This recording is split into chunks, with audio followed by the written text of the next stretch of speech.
So, yeah, in the 1850s, a man named Henry Liddell... Liddell, not like Stuart Little.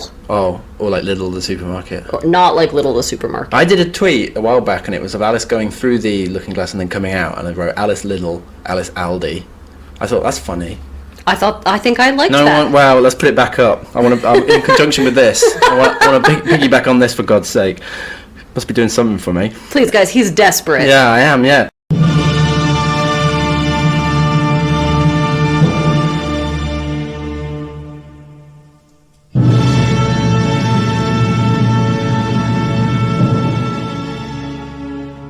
Welcome to Save Me From My Shelf, a literature podcast where we take classic tomes off their pedestal to make you less anxious about reading them. Our jokes come from a place of love and for a specific teaching purpose. However, if you think that making fun of great literature, and maybe some mild swearing, is offensive, this might not be the podcast for you. Hello, you are listening to Save Me From My Shelf. Mary Poppins over here is Daniel. Ooh. Give me a moment, all right? Just please. Famous American magical childcare figure. What's her name? Miss Frizzell or something? Miss Frizzle. I prefer Frizzell. Miss Frizzle here is Abby. I'll take it. Yeah. Is that the Budget School Bus? Yes, correct. That was shit, wasn't it? Or did you like it? I was a little too old for it, never got into it as a kid. Yeah. Okay. So this is a reminder that here at Aston University, you can come study English Lit with Daniel and I. We also have a Patreon. And on our Patreon, for our paid listeners, we have a bunch of special extras, including a bi-monthly book group, a bi-monthly blooper reel, and monthly videos on just a variety of English literature subjects. You're also helping us keep the show alive when you sign up to a paid Patreon. So when you sign up to our paid subscription, we will make the promise to you to continue to be the best podcast recorded in an office over a closed-down Starbucks kiosk you will ever hear. And that's the Save Me From My Shelf guarantee. Yeah, thank you. Yeah, thanks to all the current patrons. Yes, thank you very much. So, Daniel, what is our text today? Yeah, I didn't do one. didn't do a set the scene, but because it's more of the same, really, isn't it? Well, is this because you didn't want to do this text after we covered the original Alice story last time? I think there was a bit of that. I was a bit like, oh god. Yeah. Oh, for God's sake. Well, we're doing Alice's adventures through the looking glass and what she found there. 1872, but it was Carroll. Well, you're here. You showed up. Yep. This is a real profile in courage. I think everyone should clap for you, damn it. Thank you. So it should go without saying, we are about to spoil this text for you. The content is a little bit different than last time, but roughly the same. Again, it's a text for children, so it's nothing too grim. We do have some talk about madness, there's some more creepy surrealism, I guess a bit of child abuse maybe. A lot of people are real mean to a little kid. There's fighting, kitten shaking. Yeah, I was wondering about that. In fact, did I write that? No, I wrote that. Oh, okay. And we will have a continuation of our very light discussion of potential pedophilia. Again, nothing's proven, it's just us discussing some motives and how they manifest themselves in the story. And I also might reference child murder at one point based on some historical context. Wow, I'm looking forward to that. I don't even know what this is, I'm looking forward to that. Wow. It's the story of Fanny Adams, who was murdered very shortly before this book was written, and I think that might have fed into some elements here. Okay. It's quite a grisly murder, so I am not going to discuss this in detail at all, so don't worry. If you want to be horrified, you can look it up on Wikipedia. But this is where the expression sweet FA comes from. It doesn't mean sweet f***all, it means sweet Fanny Adams.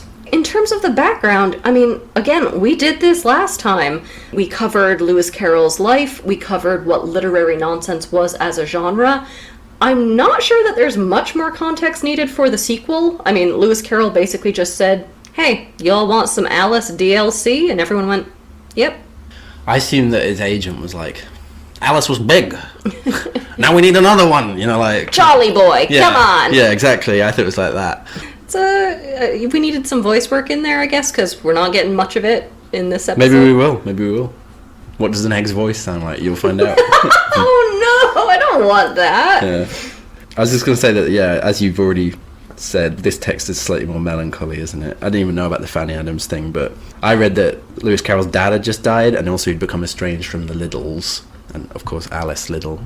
So people will attribute this on a slightly more melancholy tone. All right, let's dive back into this clusterfuck of a book. Stop! Play the Alice in Wonderland music, but backwards. I can make that happen.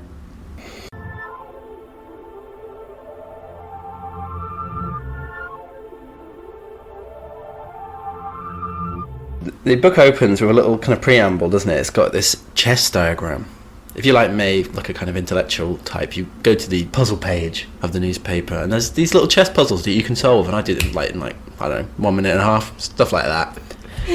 This starts with one of those, a chess diagram, and the point is that the whole book is an allegory for a game of chess. So we get all the kind of a chart of the moves, how they correspond with particular plot points. So Alice moves here, it's like a knight doing to b5, whatever. We also get a character, like a dramatis personae, don't we? And each character is pegged to a different chess piece. Alice, she's a white pawn, so are Tweedledee and Tweedledum. Yeah, she's in good company then. That's crazy, because there's loads of pawns. There's 8 pawns that look alike. There's only 2 Tweedledum and Tweedledees that look alike. They should be bishops or something, I think. Or castles. We're not going to talk about it to a great extent. I'm not very good at chess, are you? No, not at all. But I was going to say that lots of critics are like, the idea that the plot follows the chess game, some critics really think it does work, and others are just like, nah. I didn't get any sense of it working. Because people are all doing stuff simultaneously. That's not chess, that's diplomacy, where you have simultaneous moves. We did not have time to actually sit down with a chess set and try to work this out, and I'm sure people have done it before us anyway. Yeah. But suffice to say, yeah, there's some question over if this actually maps out as a real chess game, if it would actually work.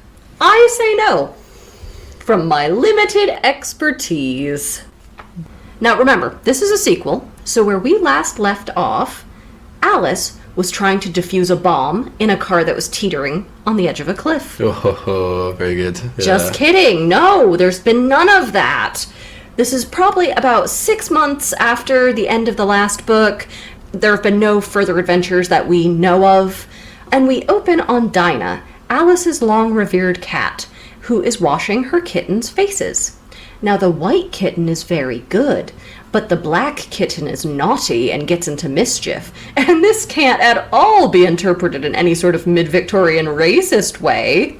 Alice scolds the black cat, but she finds some camaraderie with it because she's like, hey, look, it's winter, it's crappy out, we're stuck inside, and we're bored. Alice likes to play pretend, and she does so with the black cat. And there's this rather obnoxious scene where Alice tries to get this kitten to play as though they're queens on a chessboard, and Alice is the white queen, obviously, and the naughty black cat is the... what color, Daniel? What color would the black cat be? This has always confused me. Go on. The red queen. I don't know why they're red and white instead of black and white. I've seen red and white chessboards, but there are red cats. Like ginger cats. Yeah. So do that if you are gonna. Yeah, I know. Or do a black chess. That really threw me. That's just the whimsy, though, isn't it? That's the nonsense. I'm sure there's probably some very sophisticated argument to be made about that, but you're not going to get it here today. It's a reference to Stendhal, isn't it? Is it? The red and the black. That's what I think. Alice soon gets bored of playing pretend with this uncooperative cat, and she starts speculating about the mirror over their fireplace. And she's like, do you reckon there's a whole world in there if only you could break through? A world where everything is the opposite? She climbs up on the fireplace mantle, and poof, she slips through the mirror world. This better not be another dream like in the last book. This better be f***ing reality, because I'm not paying Carroll money for old rope here. That's a very good point. So, the Looking Glass world, it is weird. There's all this mad stuff going on. The clocks have faces. Not like a normal clock face, like a person's face. The pictures on the walls, they move, like a bit like Harry Potter. And the chess pieces, they're all on the board and they're moving by themselves. For our Patreon, do you think listeners would pay for the privilege of dressing up like chess pieces and letting you and I compete with them on a human-sized board? That sounds alright. I would love to be like, Anna to Fabio C4, Lindsay to Enrico H1. Yeah. that How sounds good. fantastic would Yeah. that be? Would we be the players then? Yes. Oh, I was thinking I wanted to be on the board. No. We have to be up in those, like, tennis ref chairs so we have a good vantage. No, I want to be. I think The we would both megaphone? be the kings. Oh, and they have to protect us. Okay. Yeah, that's what I want. Okay, we'll work out the logistics. We'll work it out. Anyway, back to the story. So yeah, Alice messes around with these like living chess pieces. Again, that childhood fantasy of wanting to kick around little cute things. She kind of makes a menace of herself. She's just like being cruel to these little courtiers. And then she notices a book, and she's like, "Oh, this book's got backwards writing because it's Mirror World, isn't it?" She's like, "If I hold it up to the mirror portal, I will be able to read what it says." And so this is the famous poem Jabberwocky, which I think Lewis Carroll had written several years before, but he just kind of shoves it in here, doesn't he? It's like Cole Porter trying to fit some of his, B-side songs into different musicals. It's just like that, Where yeah. can I slot this deuce in? Shall we have just the first stanzas of Jabberwocky, just to give you an idea what it's like? "'Twas brillig, and the slithy toves did gyre and gimble in the wabe. All mimsy were the borogoves, and the mome-raths outgrabe." Did they open for our band last month? Very good, yeah, the mome-raths. "Beware the Jabberwock, my son, the jaws that bite, the claws that catch. Beware the Jubjub bird, and shun the frumious bandersnatch." Daniel, we can't call them that anymore. Yeah. Alice really likes it. She doesn't understand it, obviously, but... Yeah, girl, try the Wasteland, because that'll slap the bow right out of your hair. This is a sort of parody of an Anglo-Saxon poem, isn't it? It's like a parody of Beowulf. We'll talk about that later, but I thought it's worth mentioning. Put the war horn in, please, for Beowulf. And also, is that you playing the trumpet? Is that your war horn? That is my own war horn. Yeah, there's a lot of Anglo-Saxon parodies in this, and I'm not quite sure why. We're going to talk Yeah. about this in the analysis, but I was struggling with that a little bit of why this in particular. And I'll also say, maybe, shall I say this now or leave it till... Yeah, say it now. Okay. A lot of the nonsense words in this poem have like become real words. Like chortle, which I think is meant to be like a kind of amalgam of snort and Chuckle. chuckle, thank you. Galumphing, I can't remember what that one was. It's like sort of Galloping and... triumph, I think. Okay. Mimsy, I love the word mimsy, I'm always saying that. So yeah, there you go, flimsy and mild or something like that, I don't know. And they're all portmanteaus, aren't they? Portmanteau words. And that comes from this too, I didn't even know that. But a portmanteau word is a Lewis Carroll invention. What, he made up the term for Yeah. what he was doing. Oh, that's It'll cool. appear later on in the book, won't it? Yeah, if you don't know what a portmanteau is, it's when you combine two words together to form one whole. And we do this... Brangelina. Well, I was going to say, we do this all the time today with celebrity couples. So yeah, Bennifer, Brangelina, Kim Ye. I know that one might be a bit of a modern reference for you now. That's Kim Kardashian and Kanye West. All right. They're divorced now, though. Oh, okay. Well, I'm sure he didn't invent the practice of portmanteauing, but he invented that term. Alice decides to explore the rest of the opposite world house before going back through the mirror into her own realm. And she discovers here that she can actually float, which is the weirdest shared universe with Stephen King's It. Alice flies around for a while, and she's pretty unnerved by it. I'm like, Alice, when you land, make fists with your toes. You don't get that reference. No. Die Hard. Yeah, I've never seen that. Once Alice gets the floating under control, she stumbles her way into the garden outside the house and discovers that the flowers there can talk. And they are extremely bitchy to Alice, and they dress down her appearance. Oh my god, I would pay such good money to watch a red carpet with these hags. She then learns that there's apparently another human in the gardens, and Alice is like, oh, I hope it's another little girl for me to play with. But actually, do you remember that chessboard from inside where Alice was torturing all the little sentient chess pieces? Yes. Well, this is the Red Queen from that chess set, and she has now grown human-sized. Ooh. Now, she should not be confused with the Queen of Hearts from the last book, although I do think Lewis Carroll could have made them a bit different. We need to get into this because this drove me nuts, where I was like, why would you have, first of all, a red chess set instead of a black and white one? And then also, you had a Red Queen in the last one. Also, there should be a nigger Alice that would be evil. Is Alice with a goatee? Maybe, yeah. And that would be, she'd encounter herself in the mirror.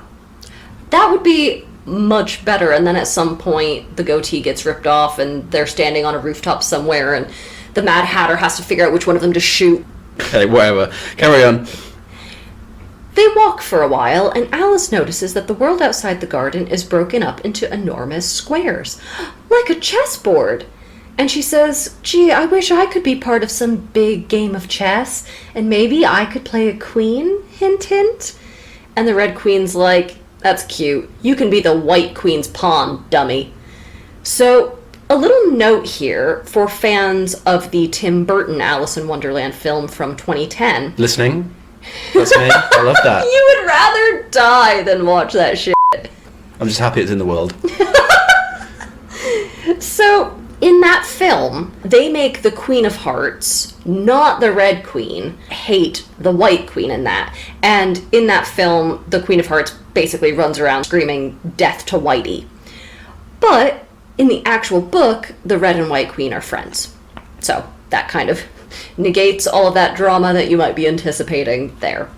Anyway, the Red Queen gives Alice a bunch of very condensed instructions about who and what she's going to find in each square. She's like, good luck, 7-year-old. Hope you remember all that crap and don't fall into quicksand. Bye-bye. And then she abandons her and flies off. And it should be noted that the Red Queen moves very, very quickly, and like Alice is almost ready to puke trying to run and keep up. Because pawns are slow and queens are fast. They can go as far as they like, can't they? They're the best piece. That has nothing to do with speed, though. Yes, it does. If you can travel 8 squares in a turn and another person can only travel 1 square in a turn, then you would say that the former was faster. Maybe it's just limitations on where you can go. Maybe you're just simply not allowed further. It has nothing to do with your actual speed, but barriers. I think in Mobility the context of a board game, it's implicit that the square is not a boundary, but more a representation of like time space. Okay, I'm just I conceptualize it differently. Yeah, well, wrongly. I view this as mobility rather than speed. Well, what's the difference anyway? They both. I suppose that's the point then. Queens are the best piece. They've got the highest mobility. Fine, I will accept that. Okay. And I accept your apology. I'm not apologising for that. No. Well, don't expect me to apologize. The only thing I'm sorry for is that I'm sorry you chose to make me mad. I don't even know how to respond to that. So the first thing Alice does after this exchange is take a little kind of topological survey of the land. Then we have this kind of funny section break, after which Alice is suddenly on a train.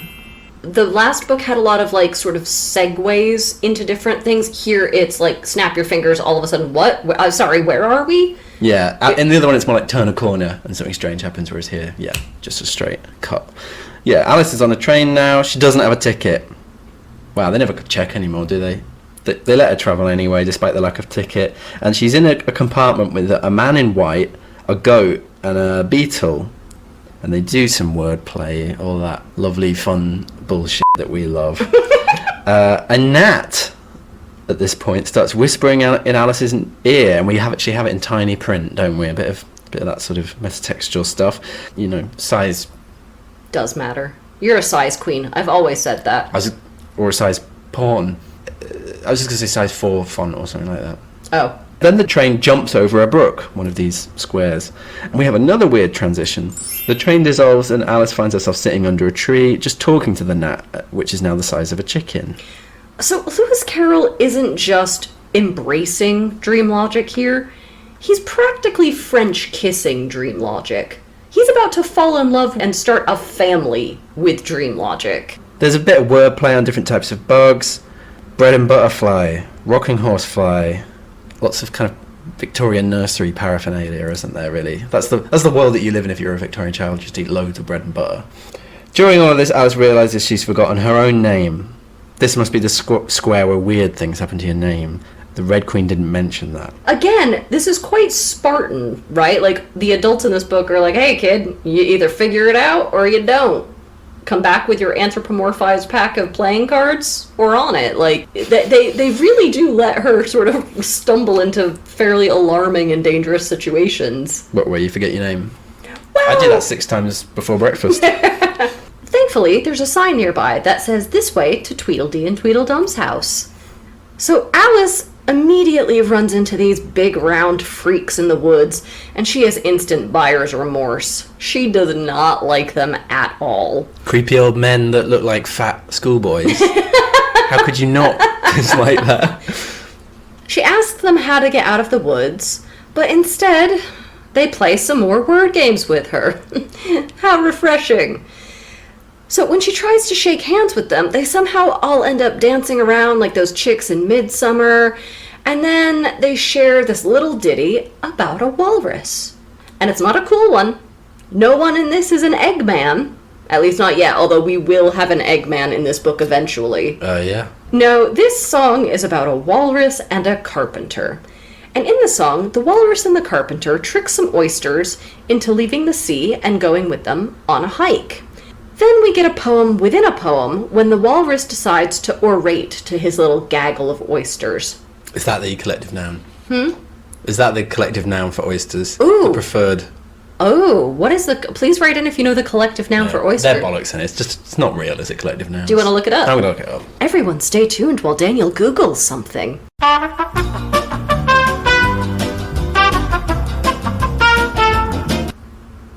Bed. A bed of oysters, that makes sense. There we go. Not a Rockefeller of oysters. What would that be? Because oysters Rockefeller is a way to eat them. Oh. Anyway, we get a poem within a poem when the walrus decides to orate to his little bed of oysters. Quote, "The time has come," the walrus said, "to talk of many things. Of shoes and ships and sealing wax, of cabbages and kings, and why the sea is boiling hot, and whether pigs have wings." And then the walrus and the carpenter murder these oysters in cold blood and feast on their carcasses. And that's the end of Tweedledee and Tweedledum's story. Alice is a little stunned and upset, and she's basically like, thanks for telling me a poem about two psychopaths, I guess. Two creepy men as well, isn't it? Telling the story to the... But yeah, that's what I was going to say, that this is the paedophile narrative, isn't it, if we want one? The predatory men who lure you somewhere. But then as I was also thinking, a lot of kids' stories have this abduction narrative, don't they? Like Little Red Riding Hood. Well, this is where I was wondering if the Fanny Adams connection comes in, because she was a little girl who was sort of lured away from her house. She'd been killed only a few years previously. She was about the same age as Alice, so I didn't know if there was a little sinister wink to that. Ugh. The Red King is sleeping nearby, and Alice is worried that the Tweedles are going to wake him up. And they're like, you can't, maybe we will, but you can't wake him up because, quote, "you're only one of the things in his dream. You know very well you're not real." And Alice has this kind of existential crisis, doesn't she?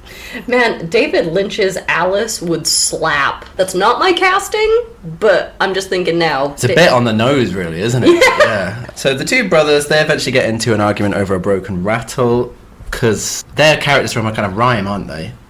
I truly don't You don't know that one? Tweedledum No. and Tweedledee had a big battle because Tweedledee does something nice new rattle. It's like the characters from a kid's rhyme. Anyway, so they're going to have this battle that they have in the rhyme. They're trapped in the narrative of the rhyme, aren't they? It's sad, really.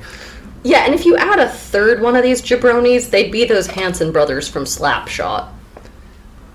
You've never seen Slapshot. Oh. What would the other one be called? What would the third? Tweedledud. I was thinking Do. Oh, Tweedledoo would work. Scooby-Doo. Like all the Scooby-Doo's family. Scrappy-Doo, Scooby-Dah, Scooby-Dum. There are others, aren't there? Are you making this No. up? Because I'm not that au fait with the Scooby Extended Universe. Oh, you've never seen the Scooby Extended Universe. Oh, how embarrassing. Anyway, Alice pads up the Tweedles in sort of like big fake sumo suits or something, right? She wanders off, and she can just hear all kind of crashing and stuff, and they're really going at it. Like hammer and tongs. Anyway. No, hammer and tongs aren't in this book. See, you could do that, couldn't you? I can't use any sort of idioms, can I? Because they might become real. Alice can't have 2 seconds to herself, can she? Because she instantly runs into the White Queen, whom she has not met before. Oh God, a second queen has hit the novel. Yes, Queen. How about that? Both of us making dated references. Mine was a 9/11 joke. That's not funny. Abby, why would you say that? Is Yes Queen old now? Yes. Yes, you mean? Yas. Also, Tweedledum and Tweedledee. Gay brothers. I'm just wondering, can we get queer reading in there? No! You freak! Whoa, do we have any evidence that they... Just thought... Any Normally you're all too willing, but... Okay, that's funny. It stops with the Tweedles. Interesting. They have different surnames, but in Looking Glass world, the naming convention goes backwards, like Hungary or China. I think you're reaching. Either way, whatever. Whatever they do, it's not my business anyway. I don't know why we have to keep outing characters. The White Queen, she's a bit of a mess, isn't she? She doesn't know how to dress herself. So all her clothes are on backwards or upside down or inside out or just, on the side of her body or something like that. Alice is like, I feel a bit sorry for you. Let me come and sort you out. The White Queen is relieved to have someone take care of her. So is there a bit of a class thing going on here? Is that what you thought? Well, I wasn't sure. Just the fact that the royalty in both these books are a bit inept. But then also, given that Queen Victoria was the White Empress, and also a big fan of Carroll's work, I can't imagine he'd insult her. Well, everybody in this is fairly incompetent, so maybe it's not class-based. But some people are incompetent and having a good time with it, and some That's people true. Yeah, are... she's suffering. She's just a muppet. The kings should be like that, because kings are the ones that are all crap. That's the crappiest piece, isn't it? It's a liability. The queen is good at everything. Multitasking. So, yeah. The White Queen, she appreciates Alice's intervention, and she kind of tries to rope her into becoming a lady's maid, and promises to pay her irregularly in jam, which I thought was funny. That's too whimsical for me. Okay. What is the line? Jam tomorrow, jam yesterday, but never jam today. Something like that. Yeah, jam. Alice is a cut above that, even for a queen. Come on. Little upper middle class girl being a servant. Sorry, my fiscal status is simply too robust. Exactly. The White Queen claims to live backwards, and therefore she remembers things that haven't happened yet. And Alice is like, well, that's weird. And she's like, it's a poor sort of memory that only works backwards. Does the Queen have The Shining? Yes, it is like that, isn't it? More Stephen King connections here? It's a darker book, for sure. There's the famous line here where Alice is like, oh, that's impossible. I couldn't believe that. And the Queen's like, it helps to be able to believe impossible things. Sometimes I've believed as many as 6 impossible things before breakfast. So I think the wordplay is, we're reaching diminishing returns at this point, for me. I think that's the only thing that holds it up. Okay. And I agree with you, though. It's funny how that works. Like, yeah, this is the glue that's holding everything together, and damn, am I sick of it. Yeah. In the space of a blink, Alice has another disorienting change of scenery, again, much like a dream. And she suddenly finds herself in a shop. That's crazy. Carry on. Behind the counter is an old sheep wearing spectacles and knitting with multiple pairs of needles. And this eventually, over the course of this scene, increases to 14 pairs of needles. I know Carroll would hate to strain credulity here, but I don't think sheep have opposable thumbs. And that is my only note for this book. They're made of wool, aren't they, sheep? Well, they have they're not made of wool. Well, yeah, but they have it on them, that's what I mean. I didn't even think that, I'm so stupid. That's where sheep would be knitting, despite the lack of thumbs. Alice tries to look around the shop, have a little mooch around, which initially seems very full, right? It's a shop full of tat and whatever. But every time she moves to a shelf, the shelf suddenly seems empty, and it's all the ones around it that appear full. But then when she goes to look at the next shelf, all of a sudden that one seems empty, and the previous one is full. Does Alice have some rare spatial reasoning problem? No! What I think is happening here is Lewis Carroll is taking the piss out of the name Save Me From My Shelf, and I'm not having it. I agree. I think that's what's going on here. Also, Victorian shops weren't like this, were they? There was a big counter and you had to ask somebody to get things. Yeah, this is bad service. There wouldn't be. You couldn't browse. Browsing hadn't been invented. I don't think that's strictly true. But... No, it's not, because they're department stores. Browsing was invented probably the week before Lewis Carroll started writing this, and that's why he was like, I'm going to have a browsing bit. Then, another radical change of scenery.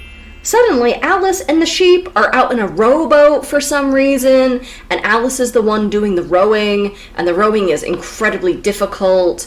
And Alice stops to pick some rushes growing out of the water, but this makes the sheep just go absolutely berserk on her. Berserk. Oh, that's cute. That's good comedy, Daniel. That is a high-class joke. What sort of thing you would like? So the sheep, like everyone else, is really rude to Alice for no reason. Like, they're fairly abusive to her in this book. And then when it starts to become impossible to row the boat, they're magically transported back into the shop for some reason. And the sheep is like, Alice, come on, lass, buy something. Piss or get off the pot. Like, what are you doing here? Alice is like, yeah, all right, get off my back. Let me buy an egg. May I have an egg, please? So the sheep sells Alice an egg, but she's like, you gotta fetch it yourself. And this seems to be a task beyond Alice's capabilities. And she's like, fetch the egg myself? But how? And I'm like, girl, I don't know. Stand in front of the shelf and press A. Also, you can't buy a single egg, can you, in real life? Well, you can in, like, my rural hometown. People sell that crap on the side of the road. All right. Like ears of corn and eggs and blackberries and things like that. Why is that funny? Okay. You know I'm from the sticks. Peasants, yeah. Anyway, Alice approaches the egg on the shelf, but as she does so, everything goes funny. What? In this book? Yeah. Crazy! Surprise, surprise. Caveat emptor, hey? The shelf suddenly turns into a tree, and the egg, well, it seems both bigger than a normal egg, and it's also much further away than she expected. So imagine that, quite a large, distant egg. Probably the craziest thing that we've had so far. Anyway. Why did you lock eyes with me when you said that? So, we've had another crazy change of scenery, haven't we? And we're talking to... Think of a famous egg. The Eggman from the Beatles. Dr. Robotnik is now called Eggman, isn't he, in Sonic the Hedgehog? There's Mr. Egg, the Birmingham institution. Yes, there is, yeah. Like a Chinese restaurant, isn't it? It's the probably preeminent famous egg, I would say, that Alice is actually engaged with. Humpty Dumpty. Yeah. His autograph. Exactly, yeah. And what's he doing? Where is he? Do the thing! Do the bit! yeah, exactly. Yeah, he's appealing to his audience. He's on a wall, sitting on it, to be precise. Alice is like, wow, you look like an egg, and he gets offended. What else did you think I'd look like? I would say that he looked like a thing of roll-on deodorant. But I do have the urge to say that to most bald men anyway, because I'm very rude. Yeah, that is rude, wow. Alice obviously knows how the nursery rhyme's going to go, and she is trying to persuade Humpty Dumpty, maybe you should come down from that high wall, you're gonna do yourself a mischief, aren't you? He gets a bit sniffy and says, not only is the wall perfectly safe, but if he were to fall, he has the king's own assurance that, and Alice is like, yeah, what? That all his horses and all his men will put you back together again? He doesn't like Alice saying that. He's like, are you some kind of spy or something, eavesdropping on me? You've been dropping eaves on an old egg? He accuses her of being a sneak thief listening at keyholes. Specifically. Which is another, I think, servant allusion. The idea that servants would eavesdrop on their masters and mistresses listening at keyholes. So again, Alice is always, there's this class thing of them trying to bump her down several rungs on the class ladder. That's interesting, yeah. Alice tries to placate Humpty Dumpty by complimenting his belt. This, of course, sets him off. He gets all offended, and Alice tries to course correct. Your cravat. I mean, your beautiful cravat. That is a good joke, though, isn't it? And yeah, she's like, oh, if only I knew the difference between this Eggman's neck and his waist. This dude is a real perplexment. So it turns out it is a cravat, like this jerk is Peter Bogdanovich or something. And he's like, this cravat was an unbirthday present from the White King and Queen. Ah, listener, you thought the Mad Hatter and the March Hare introduced the unbirthday idea, but that's just from the movies. In the book, it's Humpty Dumpty. But they came up with the idea. Which I would say is actually better. Because That's there's more examples of people coming up with ideas than coming up with them. That's very much in the spirit of the book. Thank I you. applaud you. Interrupt me again, we're going to have a problem. Okay, sorry. Alice asks what an unbirthday is and why you even have them.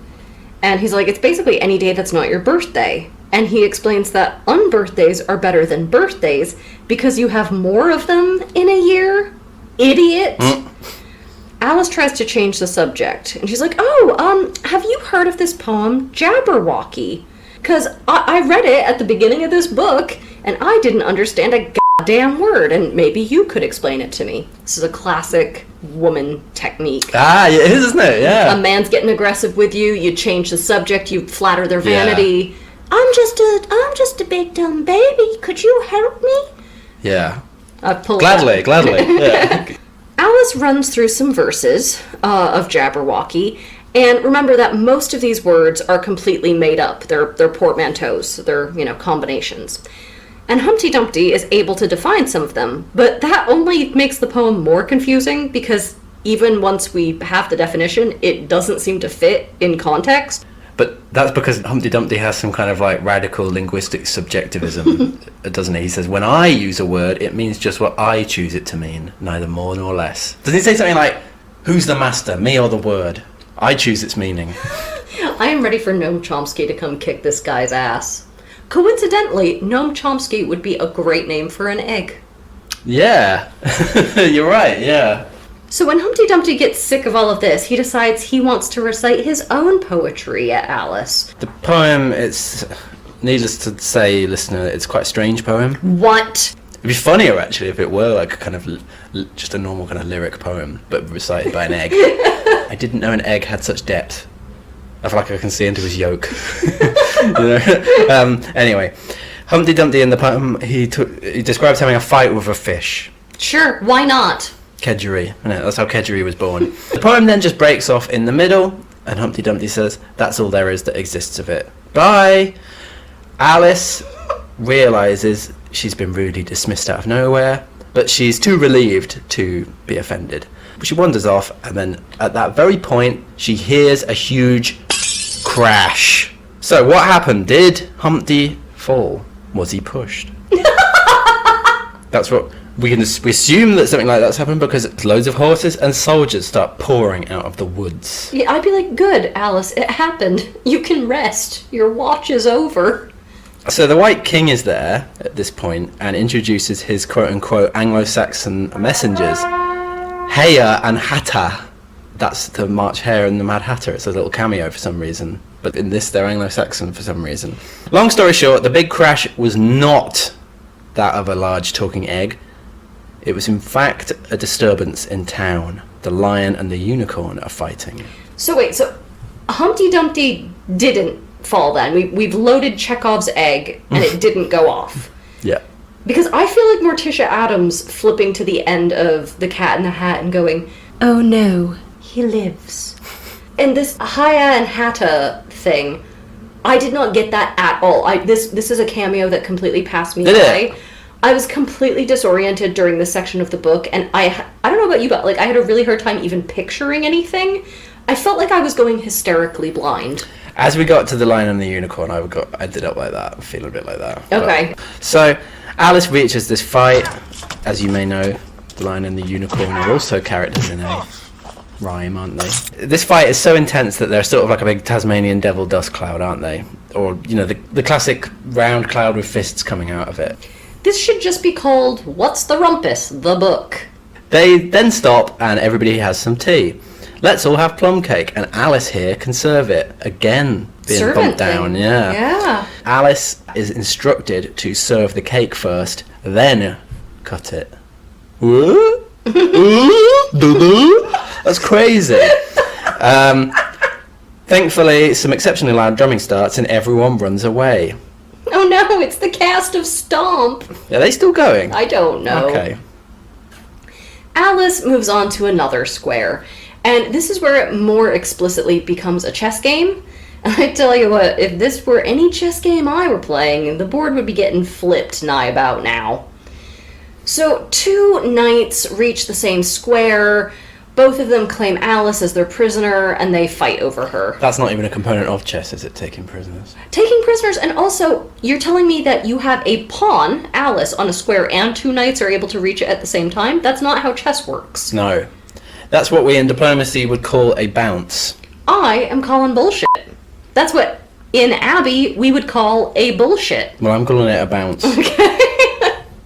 So the knight who wins ends up being this daffy inventor, and he shares all of his stupid inventions with Alice.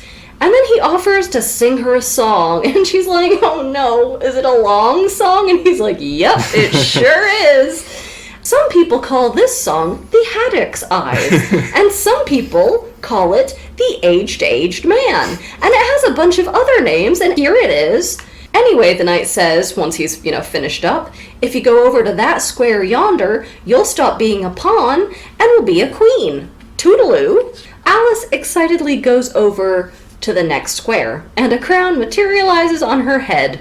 Alice has already shown signs of tyranny in the last book when she got her hands on a little bit of power, so I think this is not going to go well for Wonderland. This is going to devolve into Machiavelli's The Little Prince. That's funny. Soon enough, the red and the white queens show up, and they are going to haze Alice. Nobody gets into this sorority without paying their dues. Exactly, it's just like that. Let's humiliate you with your shoddy math skills.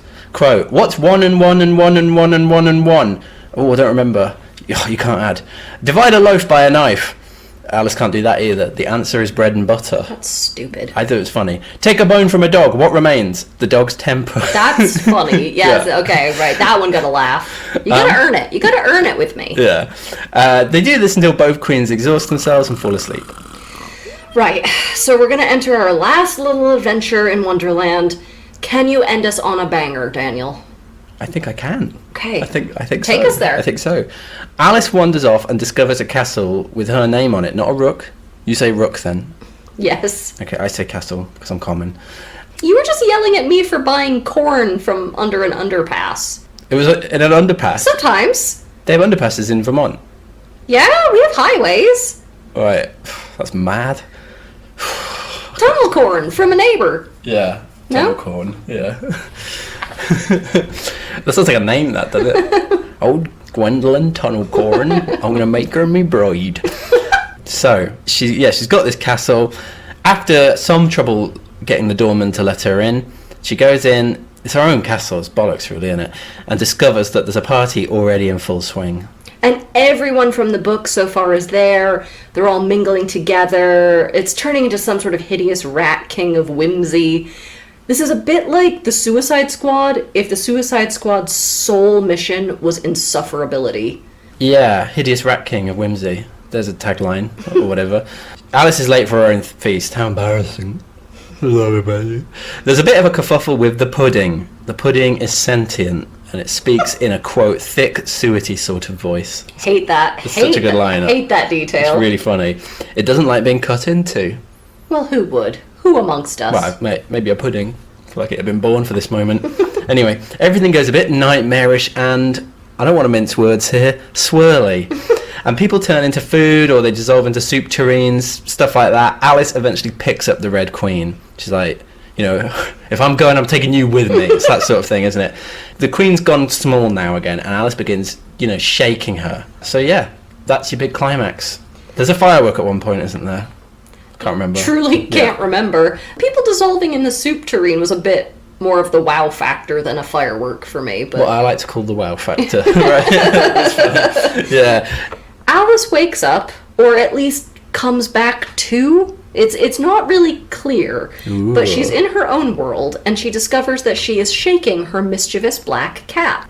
So Carroll has pulled the plug abruptly again.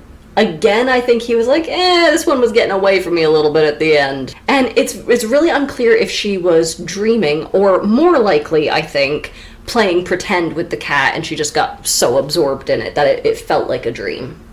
Anyway, Alice says to her cats, I'll recite the Walrus and the Carpenter to you tomorrow. Because I enjoyed it so much when I first heard it. And then the book ends on a poem about the joys of childhood. And it's like, well, childhood's great, growing up sucks. And Carol's like, but no Polanski, bro, no Polanski. The end.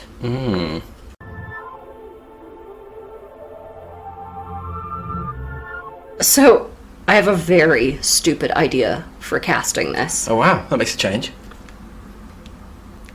I want to take the animated Disney version, right, which is a blend of these two books, and I want to have Gus Van Sant do a shot-for-shot live-action remake like he did with Psycho.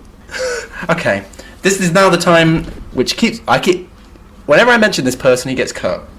But the Jan Schwankmeyer adaptation of Alice in Wonderland is very good, possibly the best one. And Yeah, I would agree with that, yeah. People to watch it. Okay, and now for our segment, Bad Goodreads Reviews. Not enough girl bossing. was waiting for Alice to just pull out a sword or something. Instead, all we got was poetry. I don't want intellectual girl bossing. I want her to cause physical harm to someone. 2 stars. Good one. I didn't recognize any of it from popular media. 2 stars. You didn't recognize Tweedledee and Tweedledum? Or The Walrus and the Carpenter? Or Jabberwocky? Or The Talking Flowers? Or no? None of that? None of it. No. Right, and now we're going to do a slightly more extended analysis section than last time because we're going to sort of discuss this book on its own and compound it with our last episode. Which of these 2 texts did you prefer? I think I did prefer this one. I think there were some kind of slightly cleverer jokes in this. Okay. But again, yeah, I did also feel that diminishing returns thing. I liked this, or at least I think I would have after about 30 or so beers. But I think this one, you're right, that it was more clever, certainly, with all the chess stuff and things. But it had less charm for me. This one feels more like slightly philosophical, I think, whereas the previous one is just making fun of children's lit and shit parenting. I had slightly the opposite feeling, actually. I felt the first one I thought was subtler, richer as a text, but that's just me. Yeah. There was something, and I don't know how, it's not, you think it's a bit sadder, a bit more melancholy. I thought there was something more sordid about this one, although it was fascinating. This to me was like watching a dog drag its ass on the carpet. Like, I couldn't look away. Yeah. Right. You know what I mean? But I didn't like what I was seeing. There is something a little bit... There's a lot of stuff that's very unnerving in the first one, but there's something a bit seedier in this, and I can't quite put my finger on it.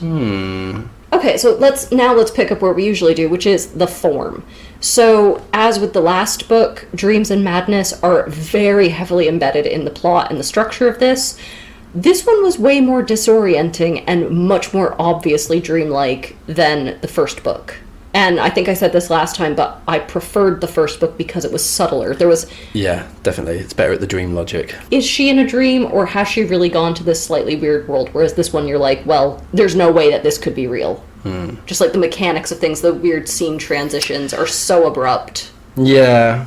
Although, having that little argument that we did earlier about speed versus containment, those preoccupations reflect the slightly changed dynamic of the plot, I think. Okay.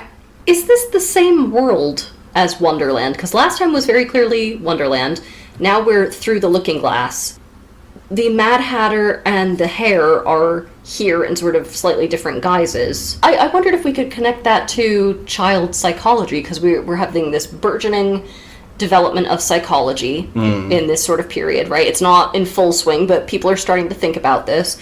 And even though these terms would not have been, I don't believe, coined for at least a couple of decades, is the sort of first one, if that's Alice properly asleep dreaming, is that her subconscious and this is much more her conscious mind? I think you're over... If she's play acting and maybe making these decisions and making these associations more consciously?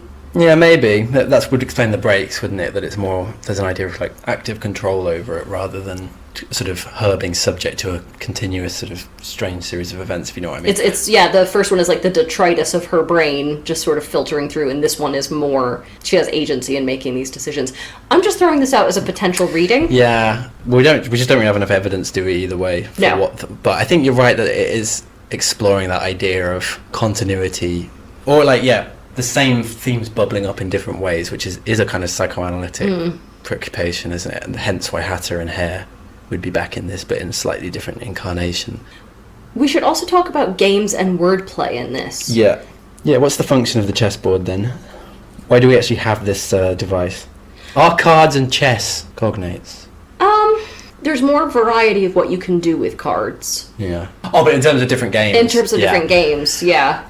Maybe that's what's telling us about the 2 texts, right? That Alice in Wonderland feels freer and more playful, whereas Alice Through the Looking Glass is maybe more serious, but more constrained for it. Yeah, she's more bound by rules. But even still, she's still a child, and we see her playing with the chessboard early on. She's not playing chess, she's making up little stories about them, so there's still that idea of like, well, this isn't really how you play the game, but I don't need to. Yeah, I'm a kid. I value stories over rules. But then I'm also, as I've been saying already, I kind of think that like narrative and games have that kind of, there are points of overlap between them, aren't there? And I wonder if Lewis Carroll's almost pointing that out, right? That you could almost make a kind of narrative through the structures of a chess game. Oh, for sure. Yeah. Which I suppose makes sense, like if he's got his foot in both camps, like maths and literature, he is kind of implicitly playing those two, rational thought and then more kind of creative thought. Not to downplay maths creativity, but playing those off against each other. I think there is a bit of that going on. What about all the Anglo-Saxon stuff? Yeah, what was going on there? I mean, we only saw a little bit of it in our recap, which was the king coming in with Haya and Hatta. Well, and Jabberwocky, which is like a parody of Jabberwocky. Beowulf or something. But I think there were a few other references that we didn't mention. But yeah, this sort of calling back to old words or... Yeah, well, again, it's that idea of time passing and like finding vestigial meanings in the present. I was wondering that, but also I was thinking like Anglo-Saxon like kennings and all that, like coming up with new words, and obviously Lewis Carroll likes to do that too. So there's this like idea of creativity, but also vestigial structures pressing forward, and just the blending of two different languages to make a third. That idea of portmanteau, like which is like a kenning, isn't it? Yeah, almost. Exactly. Just that idea of like we're mixing things up to make something totally new here. Yeah, and also like linguistic and childhood development. Is there some parallel there? What, that Anglo-Saxon is sort of an earlier part of our identity as English people, and that's still with us a bit in the way that Lewis Carroll says that about being you're a kid. Oh, that's charming. Yeah. Oh, I really like that. Yeah. Speed. We've alluded to this a number of times. But the first book seems much more concerned with size, with growing, or shrinking rapidly. This one is much more concerned with speed. There's a lot about instant relocation, very swift transition, running backwards and forwards, both physically and in time. And both of those could be used to talk about growing up. Also, railways were in it. I was wondering if is it just a kind of Victorian, this is really banal reading, but just being like, that kind of enthusiasm for speed as a kind of device. Yeah, they were paving roads so people could go faster and longer distances. Yeah, as you said, the railways really got going in the 1830s, and it caused a lot of anxiety. By this point, they're not only everywhere in England, but they're spreading throughout the colonies. It's that sort of accelerated development, much like growing up.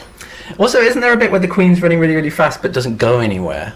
And back to the chess argument. Is a queen fast, or is a queen just mobile, or does a queen have permissions, or is it more rule bound, or is it more physical? Yeah. So I think there's something going on like that. But I like that idea about railways, because when I first read this, I was like, that bit where Alice for a split second goes on a train and then is off the train again, and it's stupid, and that bit doesn't go anywhere, and you're talking about the Queen going really, really fast but not going anywhere. And I bet you could do some sort of reading about this, the rapid technology in this period of the Victorian era, and this idea of like progress, but are we actually getting anywhere? Is it progress just for its own sake? What's the point? Yeah. And I bet there's a technological reading to be had. I think so, yeah, definitely. Especially since we've been talking about all that, very loosely talking about all that maths stuff as well. Like, I think probably... Okay, so let's go back to the Queen idea and the speed thing. Is she really fast, or does she just have fewer barriers? And barriers was an interesting point for me, because the last book was all about doors and walls and hedges. Alice is constantly trying to figure out how to get through things. And so everything is very visible. This book is all about more invisible demarcation lines.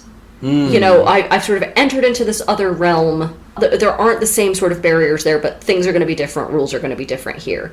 And I wondered if that's Alice growing up and understanding more sophisticated rules, a more sophisticated level of restraint.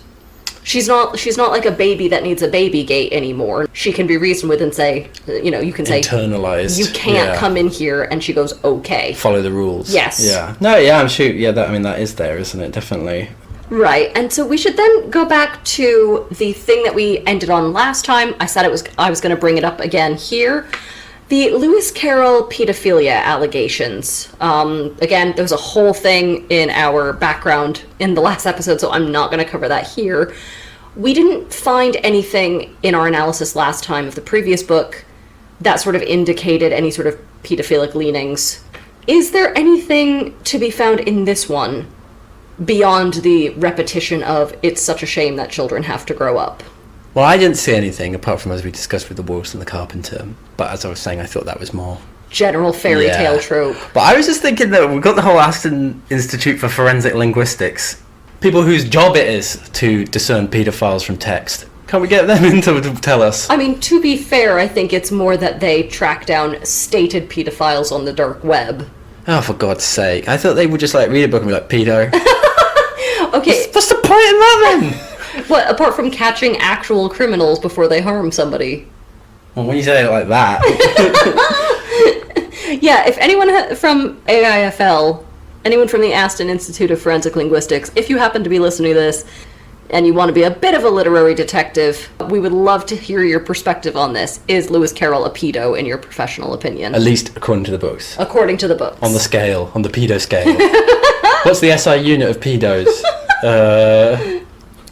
Alright, so here's some advice, and this is about helping you develop your own close readings, getting really good arguments for essays. Yes, please.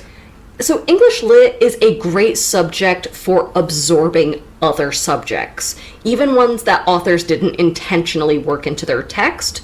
So we've talked about loads of them here. You know, Lewis Carroll clearly has a ton of stuff about mathematics and the laws of physics and entropy and chess and, you know, tons of stuff like that.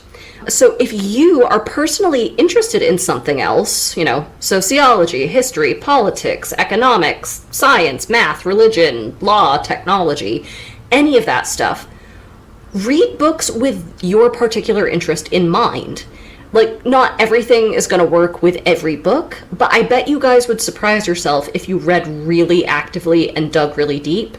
You're going to find connections to other subject areas that you weren't expecting, and that makes for a great essay. Very true. That is very true. So, yeah. Even if you think it's a stretch, sometimes the best essays I've gotten, it's like, this is a bit of a stretch, and then they find evidence to back it up, and suddenly that's not a stretch anymore, that's just a close reading. Yeah. So now, our clue to the next episode. The court case in Wonderland, at the end of the last episode, that wasn't enough for me. So next time, we are going to read another literary work that exposes a messed up legal system. And we've already had a number of those on this show, right? We've had Crime and Punishment, The Trial, A Tale of Two Cities, The Scarlet Letter. So what are we reading next? Well, thank you guys for listening. Please subscribe wherever you listen and follow us on Twitter, TikTok, and Instagram. And yeah, from Daniel and myself, we will see you in 2 weeks, because we're not waiting a whole month for the next episode. This was the filler in between. All killer, no filler. The filler is killer. Alright? Well, I can't find a better ending than that. Thanks for listening to Save Me From My Shelf. Our music is The Overture to Don Giovanni by Mozart, and cover art is by Catherine Wu. Our thanks to Aston University's Centre for Critical Inquiry into Society and Culture for funding the startup of this podcast. Contact us at savemefrommyshelf@gmail.com or at smfms_podcast on Twitter. And do not, I'm going to remind you, do not forget to rate, review, and subscribe. Do not forget. Thank you.